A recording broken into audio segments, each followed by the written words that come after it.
Great Wall of China, the largest structure ever built, and one of the world's great icons. We're going to follow it on foot. We'll walk across burning deserts, climb high into the mountains, and venture into China's furthest, most inhospitable reaches.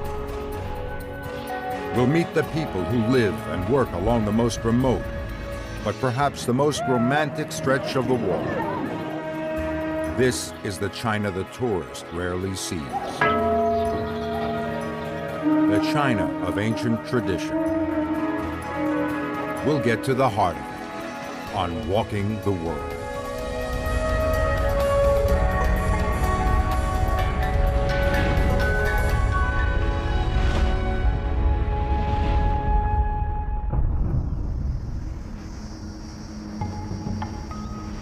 For the Chinese, the Great Wall is the symbol of national identity. It's everywhere you look. It's on T-shirts and stamps. It's on every tourist visa. It's the symbol of the national police force. The Great Wall pickup is China's most popular brand. The Great Wall lies at the very heart of Chinese culture. For centuries, it defined the nation's borders. The people inside it were the Han Chinese. Those beyond it, the challenging outsiders. It's not just the Chinese who are fascinated by the Great Wall. It's a major international attraction. Here at the wall's most well-known section, at Badaling, just outside Beijing, thousands of tourists come every day.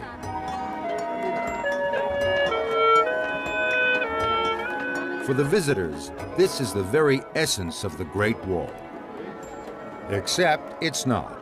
It's a fake, a reconstruction built in the 1960s as part of Mao Zedong's campaign to boost Chinese pride. The real wall, as we shall see, doesn't look like this at all. And there are other myths about the Great Wall.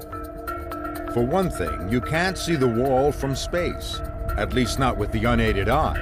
In October 2003, China's first astronaut, Yang Liwei, announced, "The Earth looked very beautiful from space, but I did not see our Great Wall."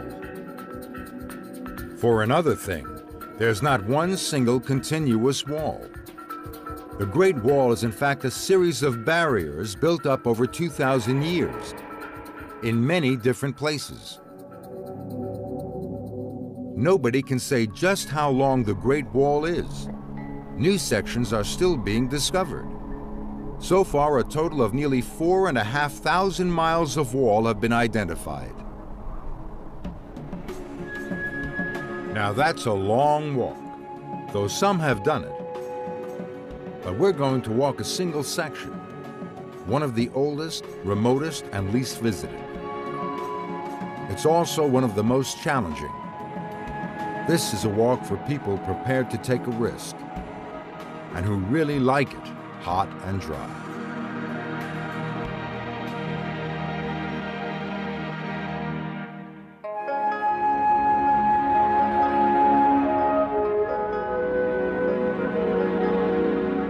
Our inspiration is Xuanzang, a 7th century scholar who walked the length of the ancient Silk Road in search of Buddhist scriptures from India. He was the origin of the famous monkey legend.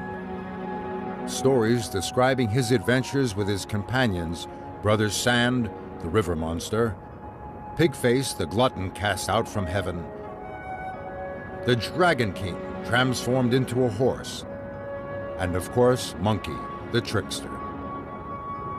But the real Xuanzang walked alone for thousands of miles in the shelter of the Great Wall, and we're following in his footsteps, or some of them at least. We've come to Lanzhou, a large, vibrant city that straddles the Yellow River. It's a chance to get acclimated to the heat and to absorb the unique atmosphere of this part of China. For a walk this challenging, we're going to need supplies.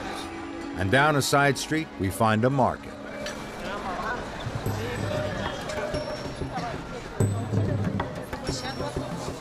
It's not immediately obvious what everything is.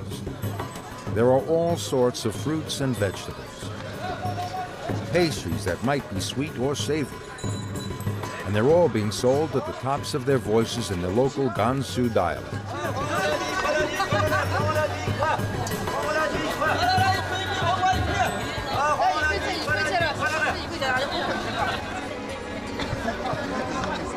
There are even potato chips. And crowding into the market a wide variety of people, including the Muslim minorities who live all along the Silk Road.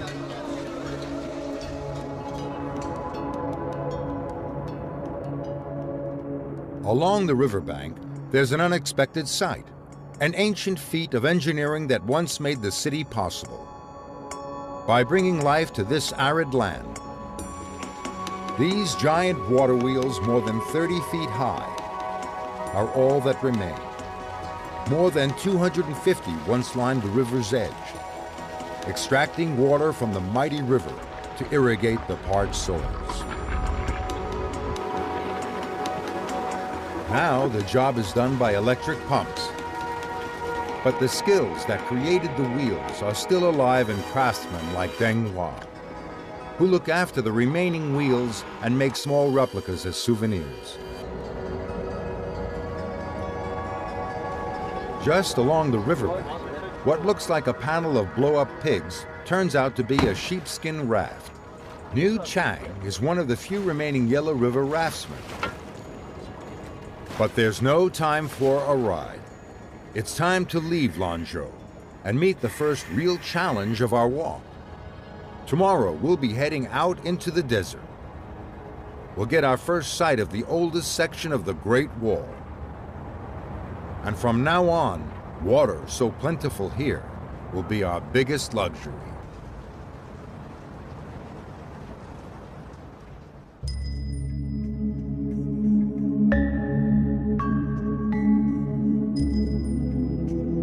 In the second leg of our Great Wall walk, we're striking out in the footsteps of the great walker Xuanzang. Our route takes us across the Tengger Desert to the great Silk Road cities beyond. It seems an unpromising start, but this small area of marshland is where the trail begins. And this is our first glimpse of the real, original Great Wall of China. It's a world away from the tourist site back near Beijing. This is what remains of the high walls built 2,000 years ago to keep out the invaders from Mongolia. There has been no attempt to restore or even preserve it. The trail through the marsh is a gentle beginning, but just beyond lies the desert, and that's a different matter. In the shifting sands of the desert, there's no clear trail. In places, the wall itself is all but buried. We have to pick out a path for ourselves, staying as close to the wall as possible. Fortunately, the towers that punctuated the wall still reach above the sands, marking out the route as the wall marches ahead. It's early summer, and the heat, dryness, and dust of the desert are almost overwhelming. It's hard to believe anything can survive here, but life is all around.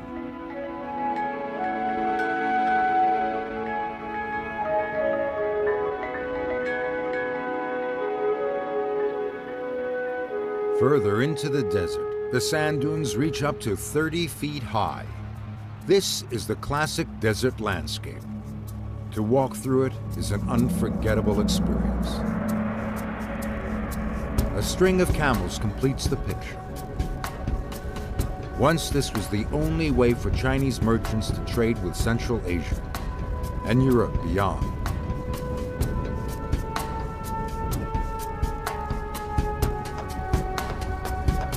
Protected by the Great Wall, they took silk, jade, and porcelain along the winding trail, returning with gold, ivory, and jewels. The camels carried the precious goods, while the traders walked alongside. But this isn't a real camel train. For hidden between the dunes is a visitor center where more adventurous tourists come for a taste of the desert.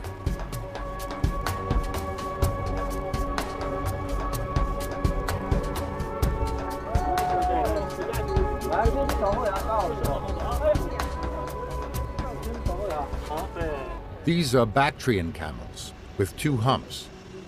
They're native to this part of China, although in 2002 there were just 950 of them roaming wild. They're well adapted for this dramatic climate. At some 4,000 feet above sea level, the winters here are brutal, with average temperatures of -15 degrees Fahrenheit. The camels grow a shaggy coat to protect them. Then, as temperatures soar in summer, the winter coat drops away, leaving the camels looking somewhat moth-eaten.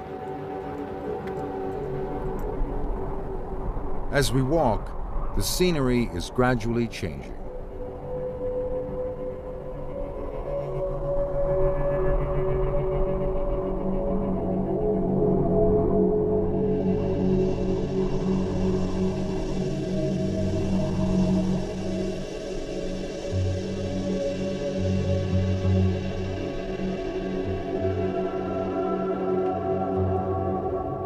Seeking refuge from the heat, we head for a Buddhist temple built right onto the Great Wall as a resting place for travelers. Next to it, a shepherd has brought his sheep into a small patch of shade. Around us, the sand dunes are giving way to stones and scrub. There are small hillocks scattered across the landscape. According to the shepherd, they're the graves of local people, his kinsmen, who by custom are buried out in the desert.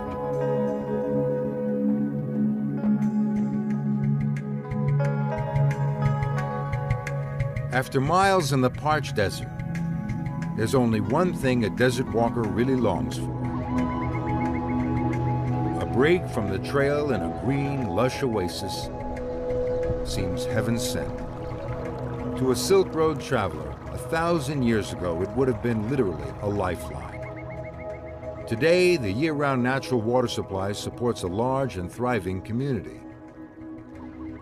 We head for the ancient city of Wuwei, guarded by a massive city gate. There's not much sign of the traditional city. China's economic boom has reached even this far into the desert.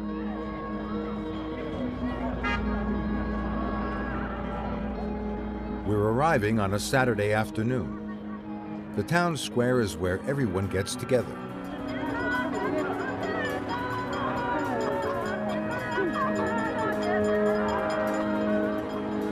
There's a market, selling everything from insect spray to motor scooters.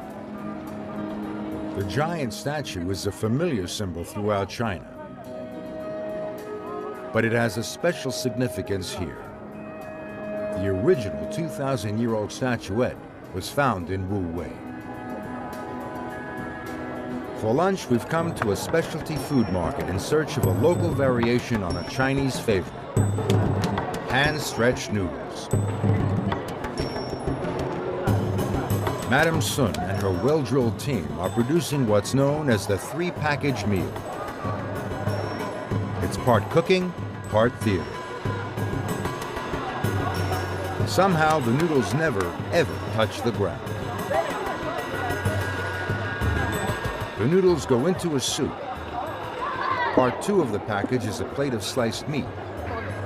And part 3, the tea that goes with it. While the others prepare the meals, Madame Sun encourages customers to come to her all-woman stall. It's better than the competition, she says. They're pretty much all men. And what do they know about cooking? The legend goes that Marco Polo, on his travels along the Silk Road, discovered these noodles and took them back to Italy, where they called them spaghetti. And if the 3-package meal doesn't appeal, you can always take your meat in a sandwich A burger, Gansu style. Gansu has more surprises. At the end of this nondescript street is a gateway leading to a hidden treasure, the Haizang Buddhist Temple. A painting here commemorates Xuanzang, who passed through here 14 centuries ago on his epic walk to India. It's said that he spent a whole year here, and it's easy to see why. The temple, with its well-tended grounds, is still a haven of peace within the busy modern city, an oasis within the oasis. Just walking around the temple grounds is itself a meditation.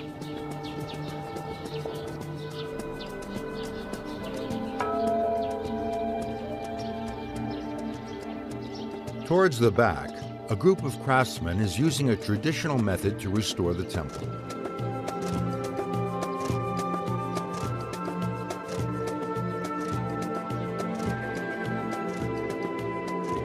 First, the most junior apprentice, a boy of around 13, lays down the base colors.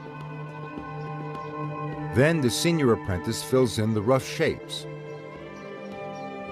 Finally, the master paints in the details. This is how it's been done for hundreds of years. For the painters, it's a form of devotion in itself.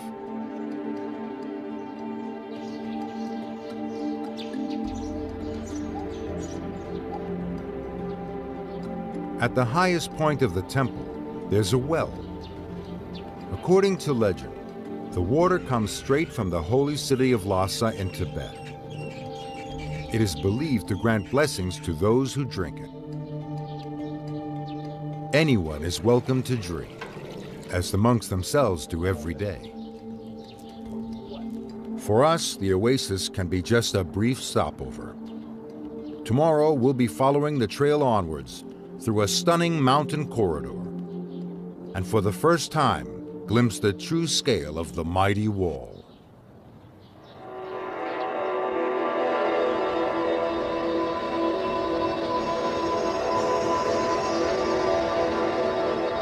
Leaving the oasis city of Wuwei, we follow the Great Wall upwards into one of its most magnificent stretches, the Heshi Corridor. It's a sliver of China squeezed between the high plateaus of Tibet and Mongolia. The wall still has gaps, but here we begin to grasp its scale and a first idea of how it would have looked 23 centuries ago. It marches straight down the middle of the corridor, protecting the Han Chinese farmers from the nomadic Shangu tribes who threatened them and their trade.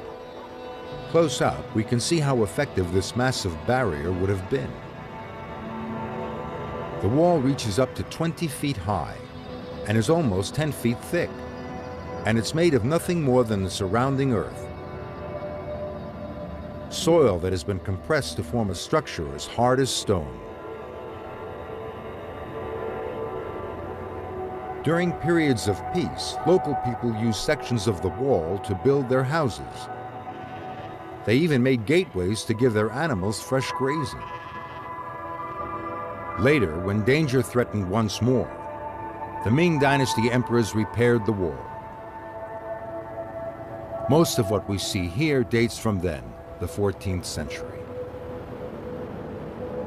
It feels as if time has stood still. But even here, the modern world is never far away.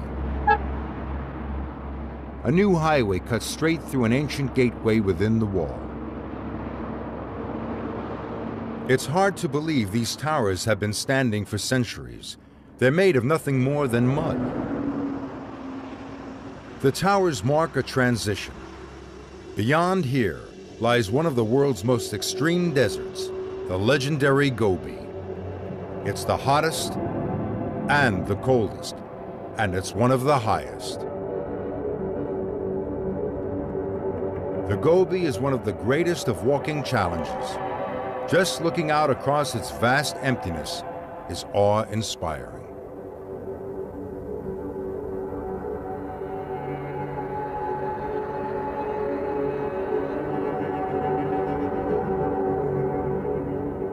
Here, even the resilience of the Great Wall has been broken down by the extremes of the Gobi climate.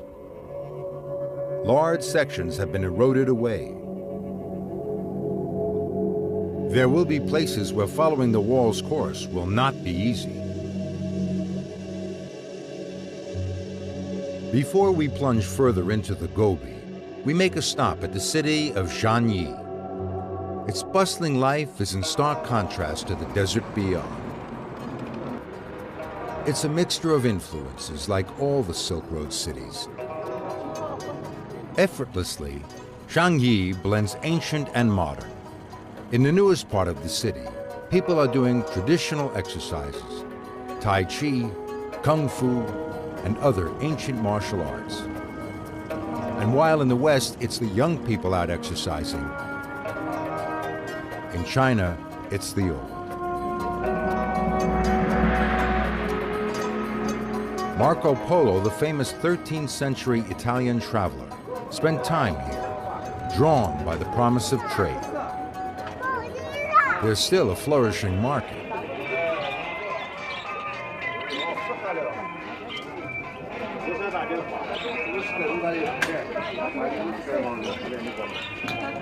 But hidden behind is a circular doorway, and to step through it is to enter a different age.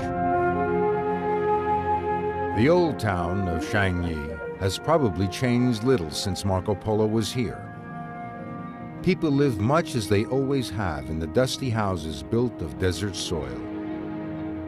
Round the corner, there's another glimpse of life on the ancient Silk Road. A hostel for merchants and officials from the nearby province of Shanxi. There's even a theater, a distraction from the harshness of life with the camel trains. For us too, Jiangyi has been a welcome rest. Tomorrow we take on the Gobi and make a detour to see a very unusual horse race.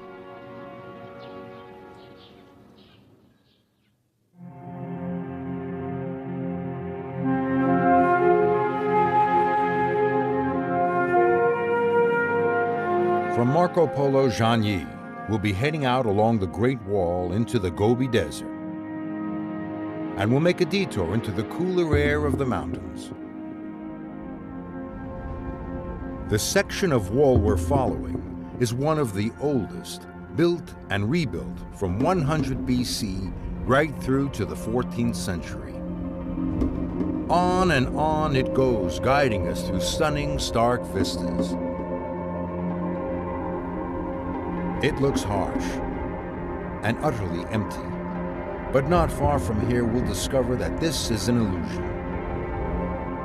We're making a detour to a nearby valley of the Chilean mountain range, where we'll see just how much life there is in this seemingly desolate landscape. As we walk uphill, the terrain changes.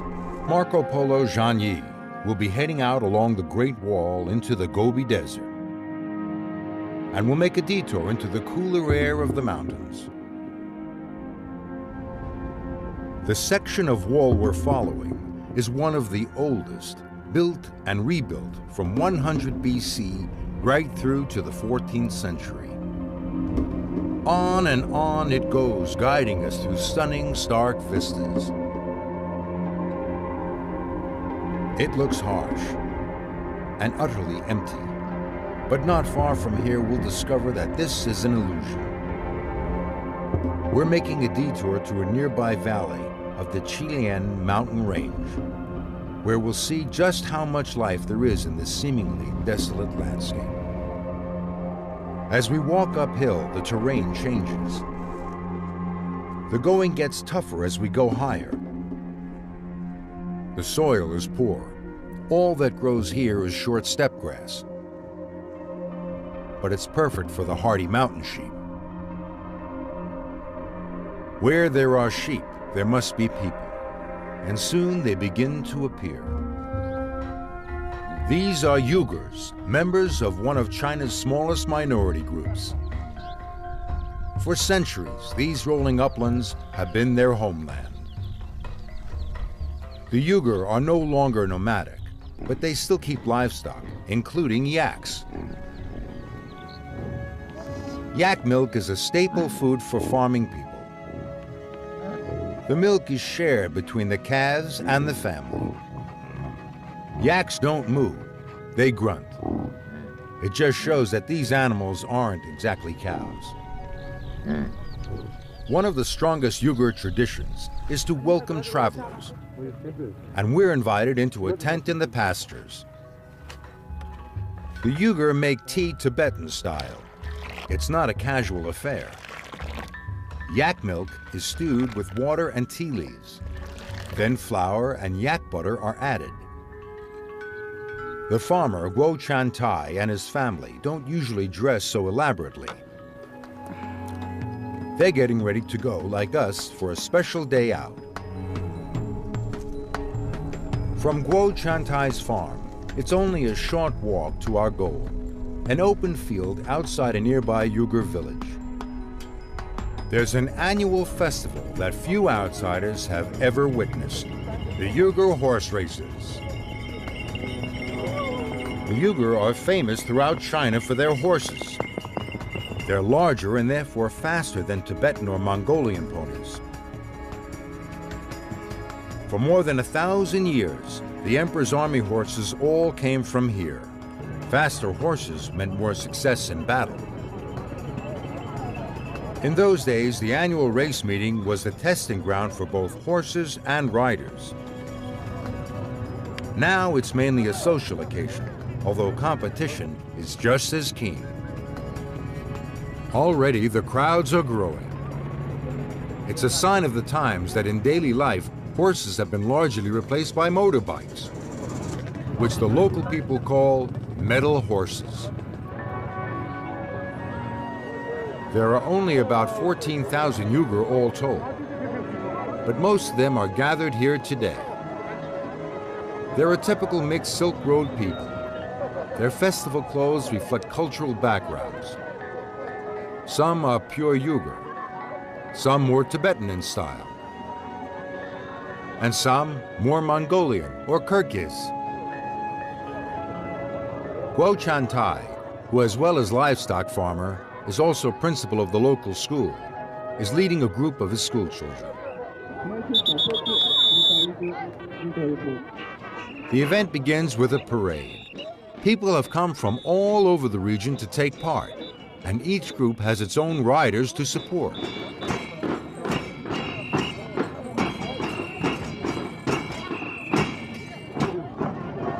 Bringing up the rear of the parade, the stars of the day, the horses and their riders.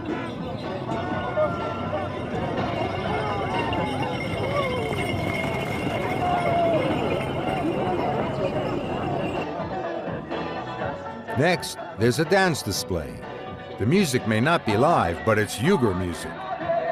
Nothing like the music of the majority Chinese population.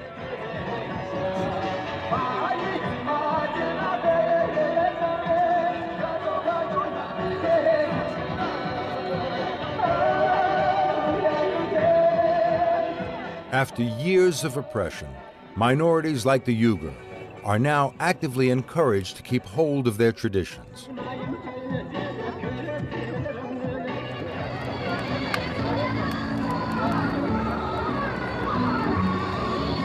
Night has fallen, and the dancing continues.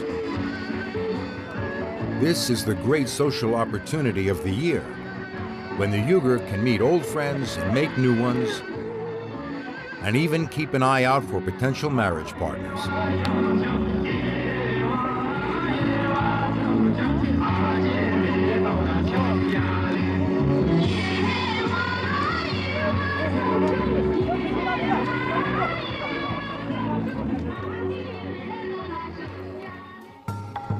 The next day sees the start of the serious business of the festival. Guo Chan Tai has a horse in the races, but in the enormous gathering, he's having a problem finding it. The first race is coming up. The track is watered to try to keep the dust down, though it doesn't seem to work. The spectators support their own riders, but since gambling is illegal in all of mainland China, the main tensions are among the competitors. Guo has found his horse. He doesn't ride in the races anymore. He has a young rider to race his horse for him, but he's optimistic about his horse's chances. The first race gets underway. These are time trials for later races, and the horses don't gallop but trot,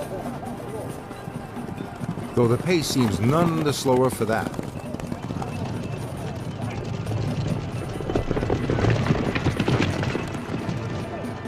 Guo's horse is through to the next round, but we won't be here to see it. The races go on for another 4 days, and we're moving on to the next leg of our walk. Tomorrow, the Great Wall takes us away from the cool mountain homeland of the Uyghur and on to the most difficult section of the walk, in the burning heart of the Gobi Desert.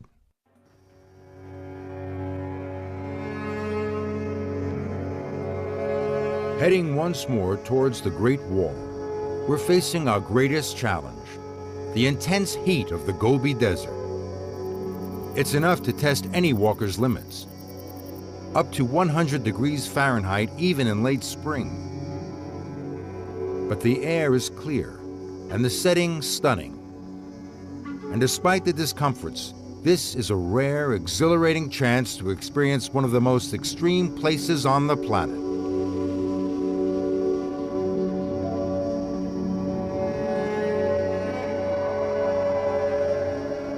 The Great Wall is well preserved here and easy to follow, and it leads us steeply upwards into the nearby hills. Here, the wall has been built right across a valley, effectively blocking it. It's a reminder of why the wall was built, to keep out invaders. Here, they would have been horsemen from Central Asia, so-called barbarians, pouring down the valley from their homeland beyond. On the cliff face, there are some surprising carvings. They were probably made by those same horsemen around the time the wall was originally built. And they show large, deer-like animals, not what you'd expect in the middle of a desert.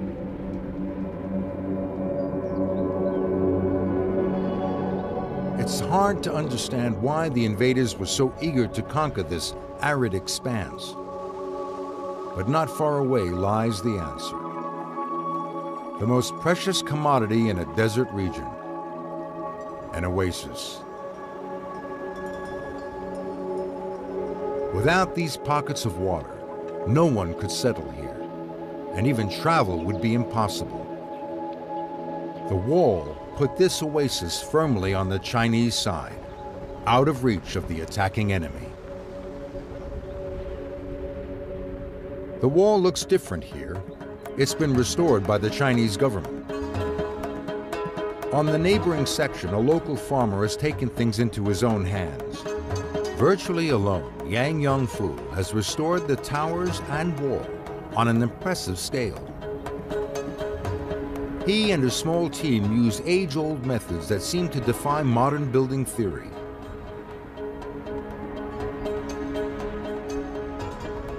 It's still all done by hand. Logs pinned down with stone pegs and straw twists to form a frame.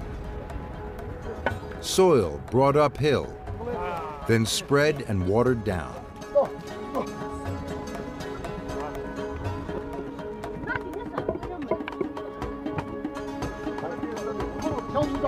Then tamped down to form a solid structure hard as rock.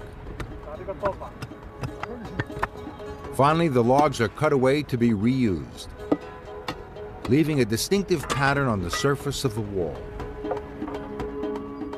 This was how thousands of miles of wall were built centuries ago. An astounding achievement.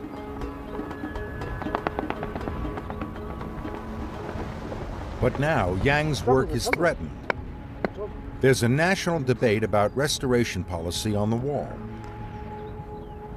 current feeling is that this sort of comprehensive restoration is more like replacement, and that it hastens the destruction of the original.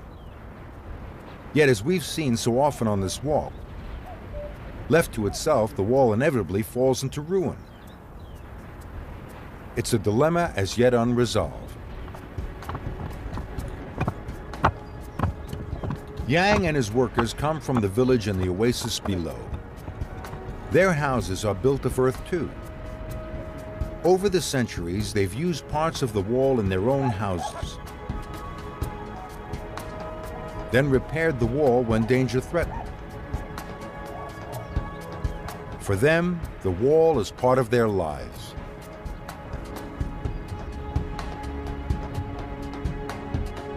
Before continuing into the desert, we're going to take a break from the heat to visit a unique village in the foothills above.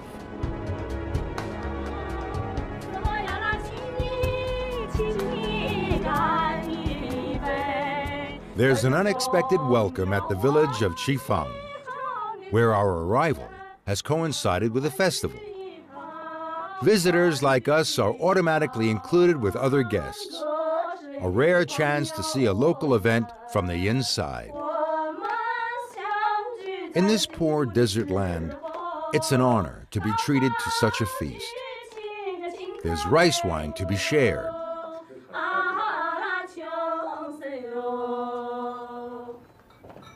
The centerpiece is a whole lamb. The host, the mayor, chooses the best parts for the guests, including the eyeballs.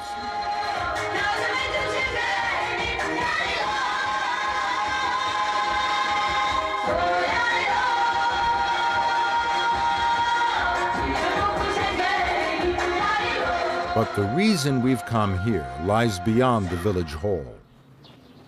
In this valley is an explosion of Buddhist hill temples. There were once 365 of them, one for every day of the year. Now there are only 52. But the number is growing. After a period when religion was suppressed, it is now tolerated, and the government supports the temple reconstruction, led by the monk Di Yi and his wife Li Ying. Di Yi built his faith on his early upbringing. When he was very young, his mother practiced Buddhism in their home. He remembers that they had a statue of Buddha and burnt incense. As soon as he was free to practice his religion again, he went with some friends to a local quarry and began bringing back stone to rebuild the temples. He intends to carry on until all the temples have been rebuilt.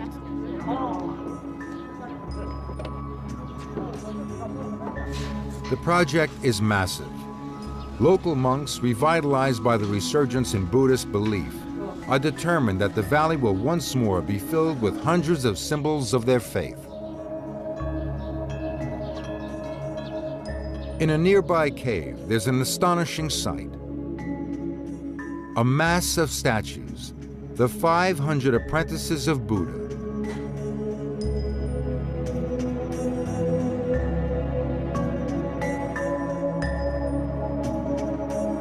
Monk Zhang Zhongyi knows each one and the personalities they represent. Each apprentice has a lesson to teach. This one is young, bright, energetic, but impulsive. He knows he must learn to think calmly and take life more seriously.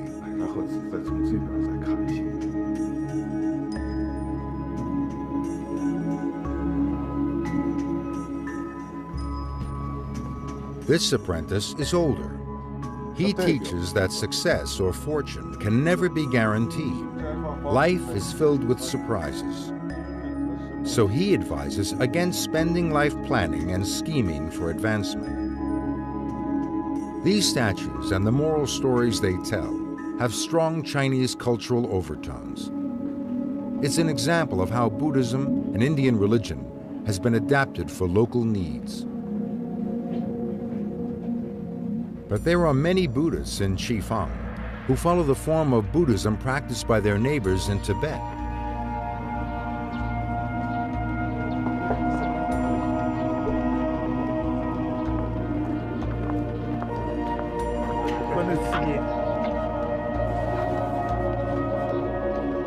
They go to the Wenshu Temple, where they revere this man, Dan Bini Ma, who is believed to be blessed with divine power. The gods are thought to be very much alive here, and this ceremony is designed to bring divine life to a statue. It's a long, elaborate ceremony. Chanting induces a meditative state in the monks. The statue itself is believed to be transformed. In their words, it has its eyes open. Spiritually, it comes alive. Dan Bini Ma wraps the statue and hands it to the man who has brought it to be blessed. When it is taken into his home, it will bring blessings and keep away harm. This cave behind the temple has a special significance for Dan Bini Ma, who is himself believed to be an indirect reincarnation of the divine being, the Wenshu Pusa.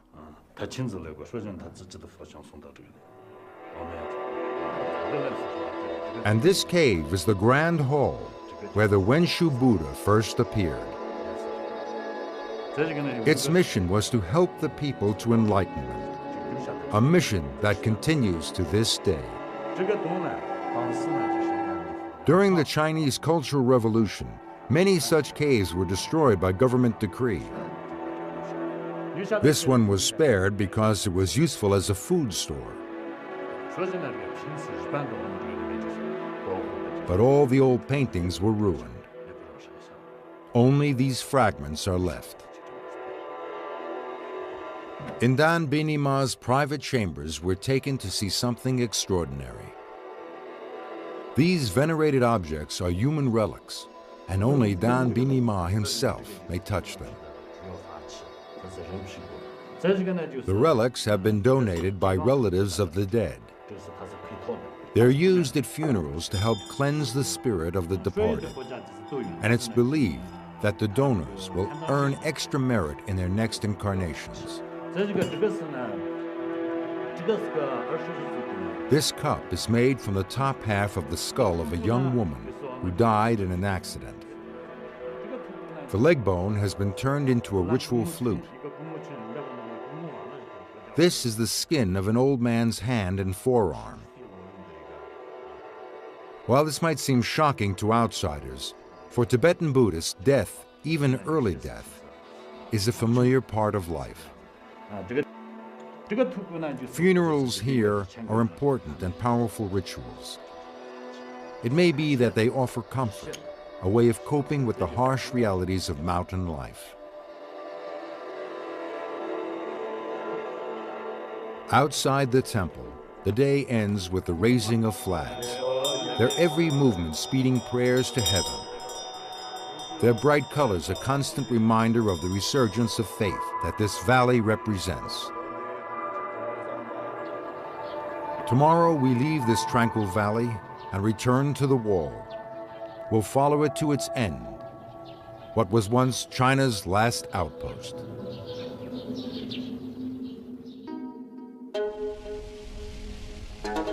Today we set out along the last arduous stretch of the Great Wall, passing statues of the wandering monk Xuanzang and his group walking on towards India.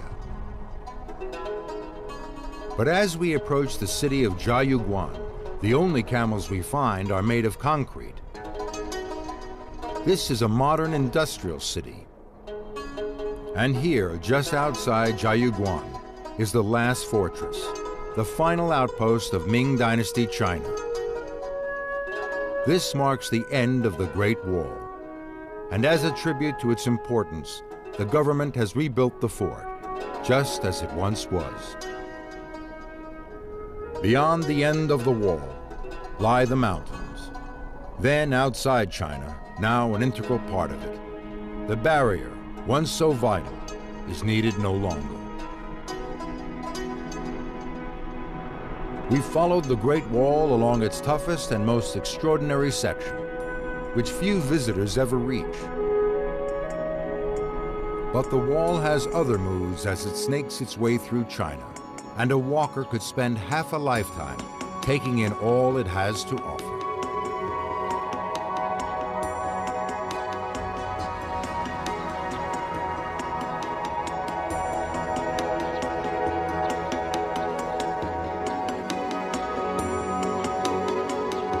Before we leave China, we return to the wall outside Beijing to meet Zhou Wanping, one of the many whose lives have been shaped by this icon. He's passionate about the Great Wall and has spent his life photographing it.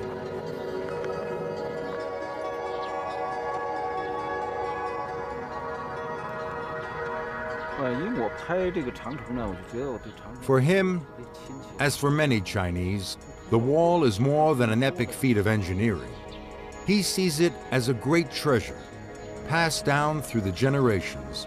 It represents the spirit of eternity. Yet the wall itself is not eternal. And in many places, while the conservation debate rages, it's slowly but inevitably falling into ruin. Zhou has no doubt that the wall should be preserved. For him, the reconstructed sections